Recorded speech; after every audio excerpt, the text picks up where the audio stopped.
The most characteristic tenkara fly, or the one that most people readily recognize, is a sakasa fly. Or sakasa means reverse, and it can be anything reverse. Even a t-shirt that is inside out is a sakasa t-shirt. But a sakasa kebari is the most characteristic one, and it has the hackle facing forward as opposed to the Western traditional wet flies, which face back. There are few theories for why these flies developed. Some people will say that it's just pure tradition. Nobody knows why. Other reasons are that in faster mountain streams, the pulsating movement, when you're playing the fly, can attract fish, and it can also resist when you're pulling it or when you're fishing it in fast water.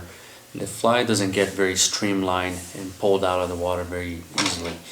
I've also heard of people saying that it's done that way because it's one of the easiest ways to tie a fly, where you start on the head and you finish a knot on the end of the hook here, and you don't have to worry about making a beautiful little head. Regardless, I mean, there are flies, there are tenkara flies that have the hackle facing in a similar direction as the Western flies, but the most characteristic ones face forward. I really like those for the reasons I mentioned. First, it's a very quick to tie fly. You start on the head and you finish on the butt here with your knot. Also, I fish streams that tend to be a little bit faster, and I do like to manipulate my fly, so that pulsating movement on the fly when you pull it, I believe it attracts fish.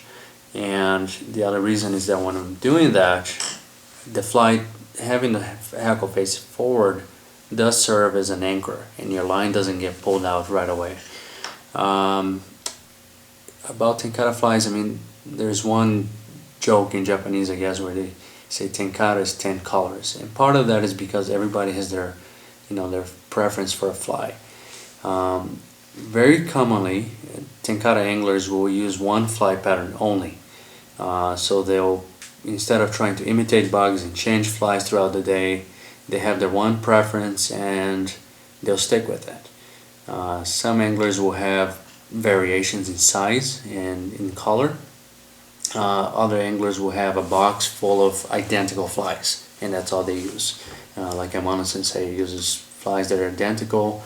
Ishigaki Sensei uses flies that are very similar. They would have the same pattern name if it was being sold in a store, but they're different colors and a couple different sizes perhaps. Some tenkara masters, they have their own flies, and when they're getting together, they exchange them as if they were like business cards, or just a souvenir for each other to keep. And the more famous tenkara masters have flies that are pretty easily recognizable. So if I gave a fly that was tied by Amano Sensei to Dr. Shigaki, he would know this is an Amano fly, Amano kebari. So that's very interesting to see that. And then there's a whole other interesting things that have come up with tenkara flies. One fly, for example, that uses the fuzz of a type of fern, the Zemi kebari, and that's something that comes up in very early spring, end of winter, and you take the fuzz off and then make dubbing with that. Another fly that is interesting, there's a guy in Gifu Prefecture, and he ties flies the Mamushi kebari. He actually goes after snakes, or if he finds the snakes, he takes them. He'll cut a strip of the snake skin and use that as a body. And he believes that the reflection or the prismatic effect of a snake skin attracts fish. So there's all these beliefs and preferences based on those.